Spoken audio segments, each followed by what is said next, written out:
Değerli müşterilerimiz, buradan bildirmek istəyirəm ki, bayanı çox izləyicilər bizə zəng vurur, gəlir sana ki, bu qabancı deyir neçədir, deyir məsələn 14 manata kvadratıdır, bu kvastını izlənmişdir. Bildirlər ki, daş da 14 manatdır, ya 13 manat 50 qəpikdir. Yəni müştərilərə bildirirəm ki, buradan əziz müştərilərimiz, daşın öz funksiyası var, termalların öz funksiyası var. Bu nəmişliyə sondur. Bunu vuracaqsan, yayla tanısın, enerjiyə qənaət, ən azı 40%, 50%, yəni enerjiyə qənaət edəcək. Çünki hələn öz funksiyası var. Bu termağlaydır.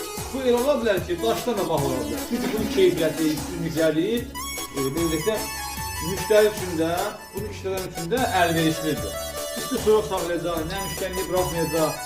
Yəni bu qayda bunlara diqqət eləmək lazımdır. Yəni hamı sual verir ki, çox adam, bilməyənlər sual verir. Burada da bildirirəm ki, yəni daşdan baha da ola bilər. Sizə məsələn 13-14 manatdır bunların kvadratı. Topdan da zavod qiymət nədir? Üzərdə kvas kumudur. Yəni daşdan özəlliyi çoxdur bunun. Daş ata bilər. Onun bu qətiyyən atma söhbəti yoxdur. 0.24-28-dir. Sağ olun, təşəkkürlər.